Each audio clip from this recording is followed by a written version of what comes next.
Muy bien, damos inicio a este video en el cual vamos a hacer una breve introducción a la estadística inferencial con el fin de repasar algunos conceptos y pues tener claros también otros que son básicos para entender este tema.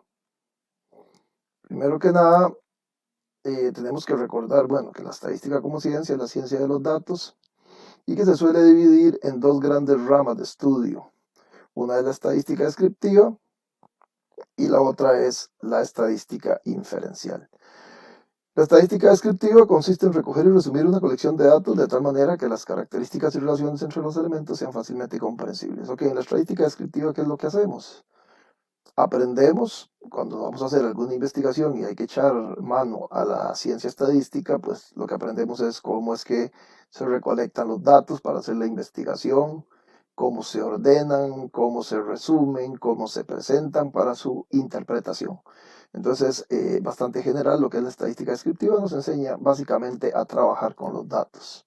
La estadística inferencial es una rama especial de la estadística y surge ante la necesidad de poder realizar investigación estadística o adquirir conocimiento cuando se tienen situaciones de incertidumbre, es decir, cuando no tenemos absolutamente toda la información para llegar a conclusiones o tomar decisiones. ¿Ok? Entonces, ¿qué es lo que se hace? Pues se trabaja solo con la información que se tiene, con la parte de información que se tiene. Normalmente cuando se tienen poblaciones grandes y se quieren estudiar, lo que se hace es que se selecciona una muestra y entonces se analiza esa muestra y basado en los resultados que se obtienen en esa muestra se hace una inferencia, y de ahí el nombre estadística inferencial, se hace una inferencia hacia el resto de la población de donde fue extraída la muestra sobre lo que se obtuvo o sobre los resultados que arrojaron precisamente la muestra. Entonces por eso es estadística aplicada con el propósito de extraer de los datos disponibles conclusiones que se generalizan a un conjunto de unidades mucho mayores y de las cuales fueron extraídas las unidades que proporcionan los datos analizados. ¿Okay? Entonces, básicamente, la estadística inferencial nos ayuda a hacer estadística en situaciones de incertidumbre. Para ello, he hecho mano de una teoría muy importante que se llama la teoría de las probabilidades. Si yo estoy trabajando solo con una parte de información, pues yo quiero saber cuál es la probabilidad de que esa parte me refleje cómo es el todo. Por eso la teoría de las probabilidades es básica en la estadística inferencial. La teoría de las probabilidades, ¿qué es? Es un procedimiento objetivo que permite tratar con la incertidumbre y los riesgos. Suministra a la estadística inferencial los elementos para medir, analizar y minimizar los riesgos de error presentes en el proceso de inferencia. Ok, la teoría de las probabilidades va a convertirse en la herramienta con la cual la estadística inferencial enfrenta el problema de la incertidumbre y la permite llegar a resultados y conclusiones para poder seguir haciendo ciencia aún en esas situaciones. Muy bien, repasemos el concepto de probabilidad. Sabemos que existe una definición intuitiva de probabilidad que es la que manejamos normalmente nosotros en la vida, que tenemos que estar tomando decisiones en nuestra vida diaria en situaciones de incertidumbre, entonces manejamos la probabilidad de que llueva, la probabilidad de que no pueda tomar el bus, la probabilidad de que no llegue temprano a la reunión, etcétera. Eso es de la vida diaria, entonces manejamos un concepto de probabilidad nosotros que es un poco ambiguo. Entonces es una definición intuitiva que está asociada con experiencias en que interviene la incertidumbre, se relaciona con términos como posibilidad, eventualidad, contingencia, que se emplean frecuentemente en la vida diaria, en relación con acontecimientos cuya verificación es incierta. Okay, esa es la definición intuitiva que manejamos nosotros normalmente. Evidentemente en estadística inferencial no podemos manejar una definición de ese tipo, sino que tenemos que manejar una definición más robusta. Y para eso esta es la definición de probabilidad que manejamos en estadística. Es un valor numérico, esa es la primera característica que tiene. La probabilidad en estadística inferencial se calcula con un número, no es tal vez, vamos a ver, es posible, sino es un número, es una probabilidad de tanto cada vez que hacemos cálculos de probabilidad en estadística y debe cumplir con ciertas condiciones o propiedades matemáticas que se asocia con un evento o suceso determinado para expresar el grado de confianza que se tiene en la verificación futura de esta. Al final, tanto la definición intuitiva como la definición general, pues nos van a expresar un grado de confianza que tenemos de que algo suceda. La diferencia con la definición general que se utiliza en estadística es que si calculamos un valor numérico y no es ambiguo, sino que es muy específico ese valor. ¿Ok? Definiciones formales. El problema de las probabilidades en estadística se aborda desde tres definiciones. Lo que llamamos la definición clásica, la definición frecuencial y la definición personalista. ¿Ok? Muy bien, vamos a repasar un poquito la definición clásica, la frecuencial y la personalista, pero antes de eso vamos a recordar conceptos muy importantes como lo son el evento y el espacio muestral. O sea, para entender probabilidades es básico entender muy bien estos dos conceptos, eventos y espacio muestral. ¿Qué es el espacio muestral o espacio de muestreo? Bueno, es el conjunto de todos los posibles resultados individuales de un experimento aleatorio. Es decir, cuando yo enfrento una situación de incertidumbre en estadística, lo primero que debo definir es cuál es mi espacio muestral. O sea, tengo esta situación de incertidumbre. Voy a lanzar una moneda. Entonces yo debo enumerar cuáles van a ser los posibles resultados, sin entrar todavía a calcular cuál es la probabilidad de que suceda cada uno. Simplemente el listo.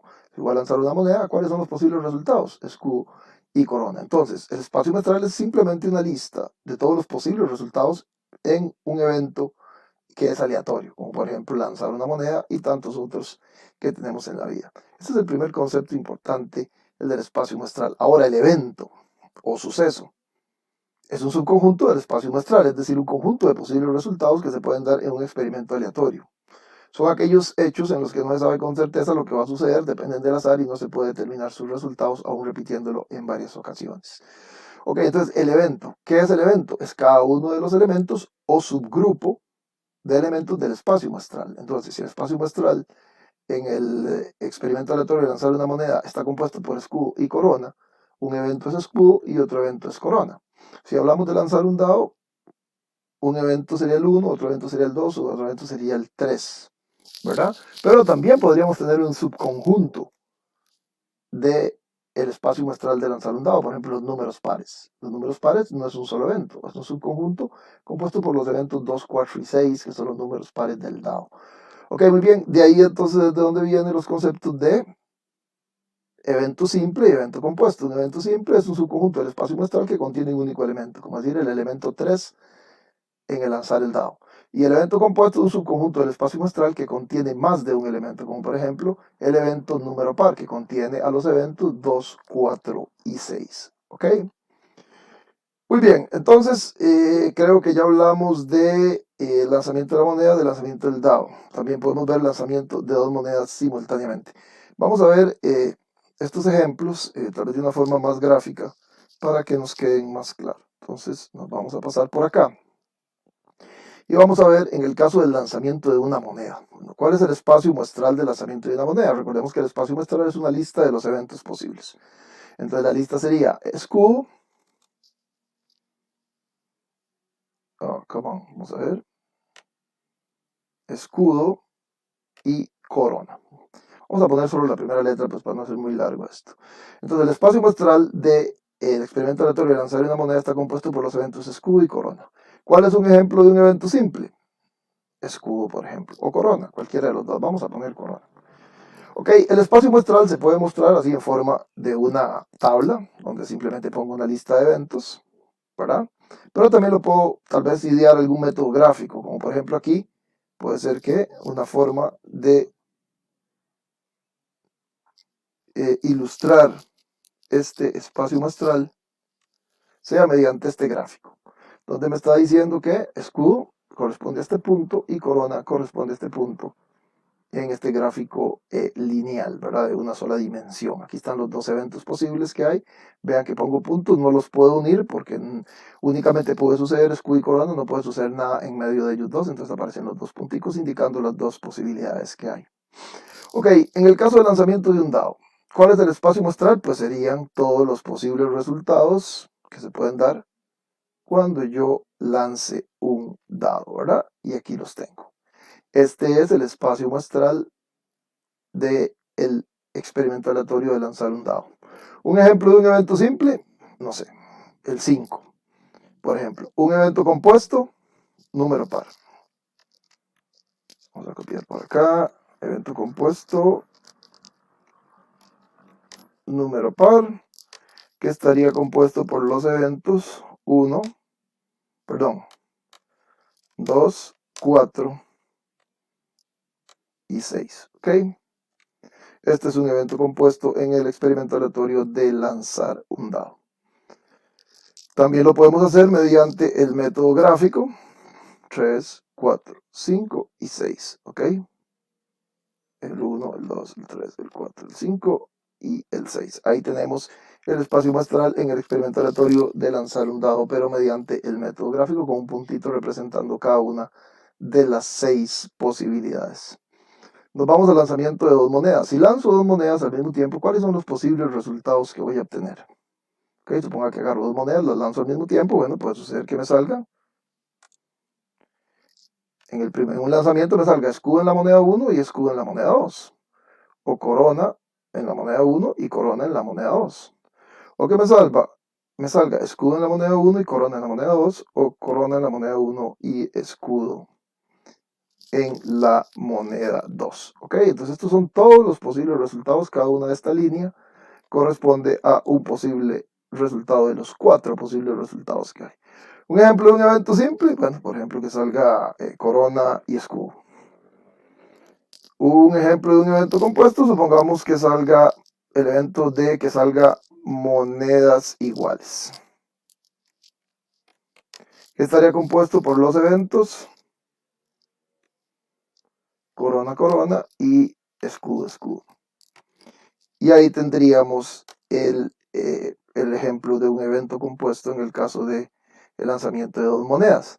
Ahora también lo podríamos hacer mediante el método gráfico, pero aquí al ser 2 monedas podríamos utilizar tal vez un gráfico de 2 dimensiones, donde en esta dimensión ponemos las posibilidades que podrían suceder en la moneda 1, es decir, en la moneda 1 puede salir el escudo y la corona, y en la moneda 2 también puede salir el escudo y la corona. Entonces aquí vamos a poner las combinaciones, escudo, escudo, escudo, corona, corona, escudo y corona, corona. Y aquí tengo el espacio muestral mediante el método gráfico en el caso de el lanzamiento de 2 monedas. ¿Estamos claros? Okay, estos dos conceptos son sumamente importantes en teoría de las probabilidades en estadística. El concepto de espacio muestral, el conjunto de todos los posibles resultados, y el concepto de evento, cada uno de los eventos simples o algún evento compuesto por ahí que sea un subgrupo del espacio muestral. Espero que con esto les haya quedado claro los conceptos de espacio muestral y evento. Bien, continuamos. Empezaríamos ahora entonces con lo que es el enfoque clásico. El enfoque clásico pues es una forma de abordar el problema de las probabilidades en ciertas situaciones aleatorias que deben cumplir con ciertas características para que sea aplicable, y en esta definición lo dice muy claro. El enfoque clásico va a aplicar cuando un suceso puede ocurrir de n maneras mutuamente excluyentes e igualmente imposibles, y si NA de ellas produce el atributo A, la probabilidad de A es la fracción P de A, NA entre n, o lo que es lo mismo, casos favorables entre casos posibles. Muy bien, aquí nos dice en qué condiciones aplica el enfoque clásico y aquí nos dice cómo calcular la probabilidad con esta fórmula. Entonces, ¿cuándo aplicamos el enfoque clásico? Bueno, en aquellas situaciones aleatorias en que el evento o suceso pueda ocurrir de n maneras, ¿verdad? De n maneras, y al decir no n maneras es de una cantidad finita, como por ejemplo el lanzamiento de una moneda, en el cual puede suceder de 2 maneras el evento, que salga escudo, que salga corona, o en el lanzamiento del dado, que son 6 maneras, el 1, el 2, 3, 4, 5 y 6. Ahora, aparte de eso, de que sea una cantidad finita de resultados los que puedo obtener, esos resultados tienen que ser mutuamente excluyentes, es decir, al suceder uno no puede suceder el otro. Cuando lanzo la moneda, si salió escudo, automáticamente pues no podría salir corona al mismo tiempo. Si sale uno, no sale ninguno de los demás, igual en cualquiera de las opciones del dado.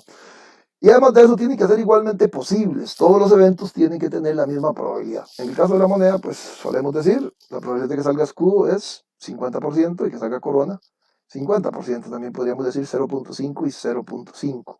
O un medio y un medio. En todos los casos estamos diciendo lo mismo. El asunto es que en ambos eventos la probabilidad es la misma. Igual en el dado, las 6 caras tienen la misma probabilidad de salir. O en el caso de lanzar 2 monedas que vimos antes también, cualquiera de los 4 resultados posibles que vimos tienen exactamente la misma probabilidad.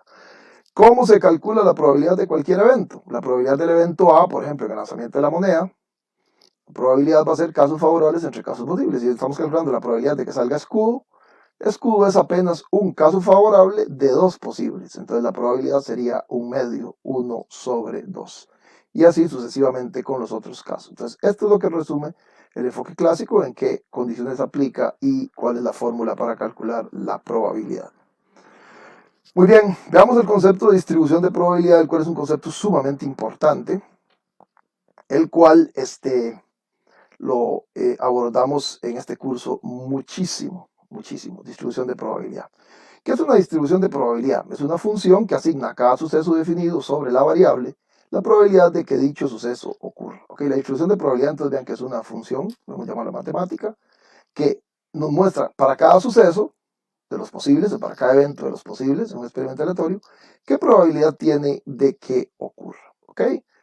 Veamos ejemplos, en este caso lanzar una moneda, lanzar un dado y lanzar dos monedas simultáneamente. Vamos a ver las respectivas distribuciones de probabilidades. ¿Ok? Vamos a ver. Tenemos el caso del lanzamiento de una moneda. Aquí tenemos el espacio muestral, que sería esta columnita que vimos antes, la columnita que nos muestra todos los posibles eventos, pero si le agregamos una columna a la derecha, y en esa columna vamos a poner la probabilidad de que suceda cada uno de esos eventos, automáticamente vamos a tener lo que se llama una distribución de probabilidades. Entonces vean que una distribución de probabilidades es simplemente una descripción de todos los eventos posibles en un experimento aleatorio y sus respectivas probabilidades. Entonces yo le agrego el evento escudo la probabilidad de que suceda, que como todos sabemos es un medio. ¿Por qué? Porque según la definición del enfoque clásico, casos favorables entre casos posibles, el escudo es un caso favorable de dos posibles, y la corona, que también es un medio. Ok, pude haber puesto también 0.5 o 50%, es exactamente lo mismo. Aquí tengo entonces ahora una distribución de probabilidades. Me muestra los eventos y su respectiva probabilidad. Noten que la suma de las probabilidades de todos los eventos siempre va a dar 1 o 100%, si es que lo hicimos en porcentajes, ¿ok? Lo cual es una regla básica de probabilidades. Ok, en el caso del lanzamiento de un dado, podemos construir también la distribución de probabilidades y a cada uno de los eventos le agregamos su probabilidad. Sabemos que el 1, ¿qué probabilidad tiene? El 1 es apenas un posible resultado de 6 posibles resultados que tiene el dado. El 2 también. Y pues todos serían probabilidad un sexto porque todos tienen la misma probabilidad. Ok, todos tienen probabilidad un sexto. La suma de todas esas probabilidades es igual a 1. Tenemos distribución de probabilidades del lanzamiento de un dado. Al lanzar dos monedas tenemos 4 resultados posibles. Entonces le vamos a poner las probabilidades como escudo, corona es un evento de 4 posibles, un evento favorable, la probabilidad es un cuarto. Escudo también es 1 de 4 y así sucesivamente, ¿verdad?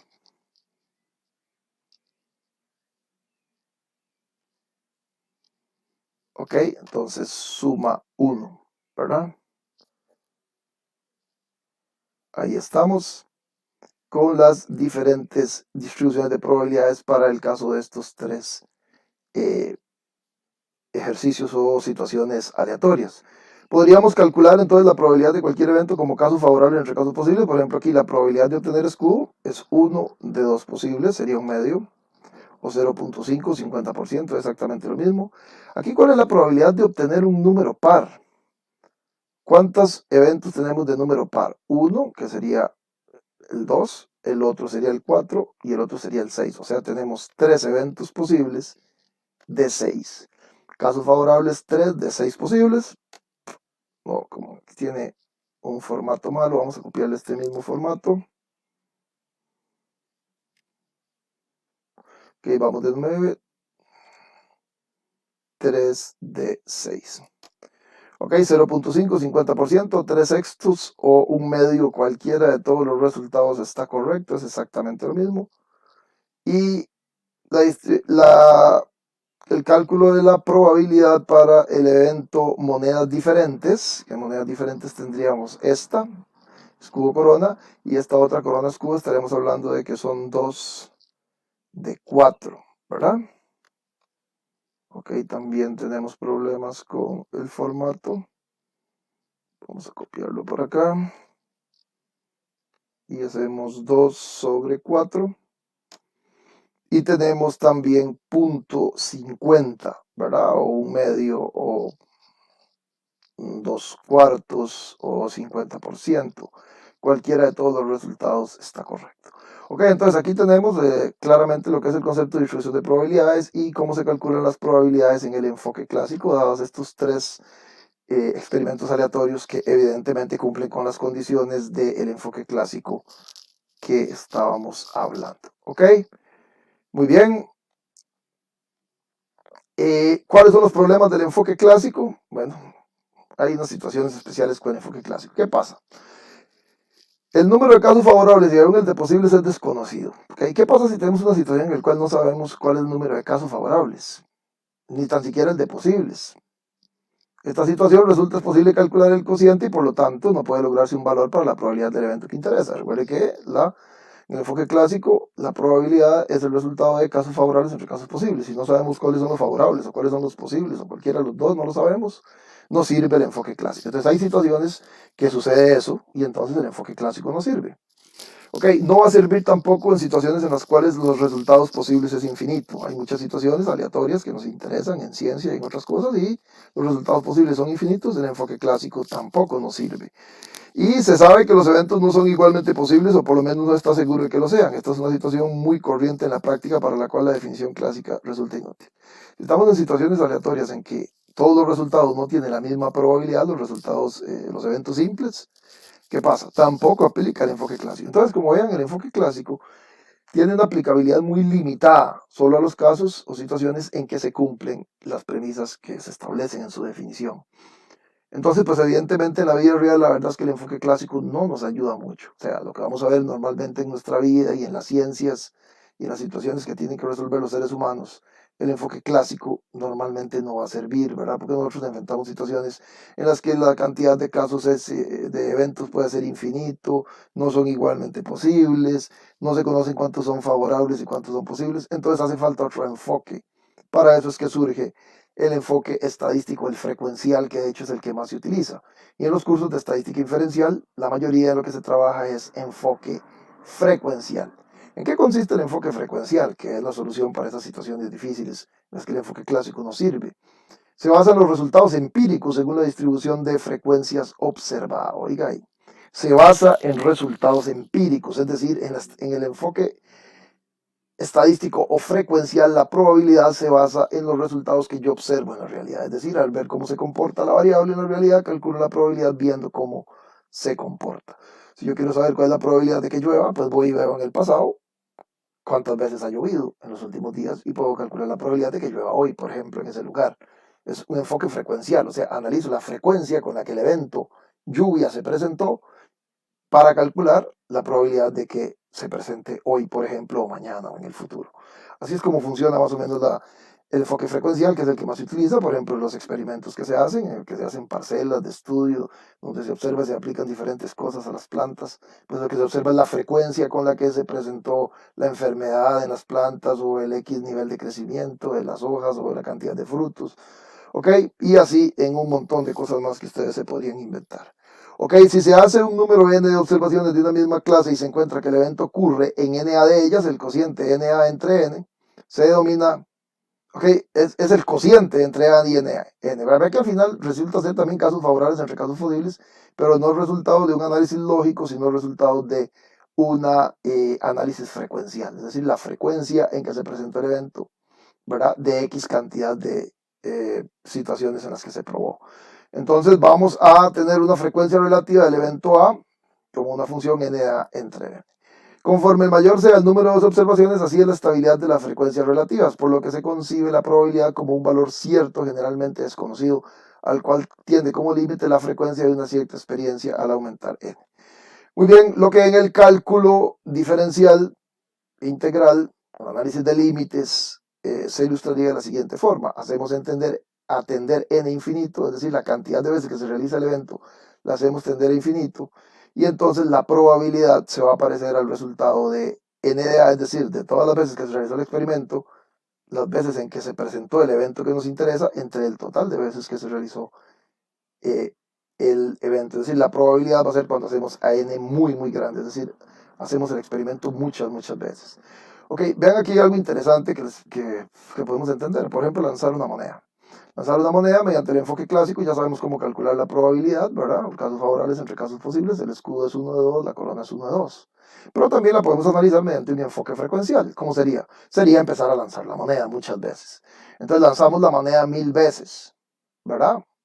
¿ok? La frecuencia sería 1000, 1000 veces lanzamos la moneda, vemos cuántos casos cayó escudo y cuántos casos cayó corona. Es muy posible, ¿verdad? Aunque no se los aseguro totalmente, tal vez ustedes lo pueden intentar hacer, que casi 500 veces va a salir escudo y casi 500 veces va a salir corona. Tal vez que les salgan 500 y 500 exactamente no les suceda, o va a ser un poco difícil que suceda, pero sí al menos van a ser muy cercanos cada una a 500, de manera que al final sumen 1000, ¿verdad? Entonces, pues eso nos da una idea de que pues pareciera que la probabilidad anda por punto 5 y punto 5. Entonces, vean, el mismo experimento en el cual utilicé un enfoque clásico, también puedo hacerlo utilizando un enfoque frecuencial, ¿verdad?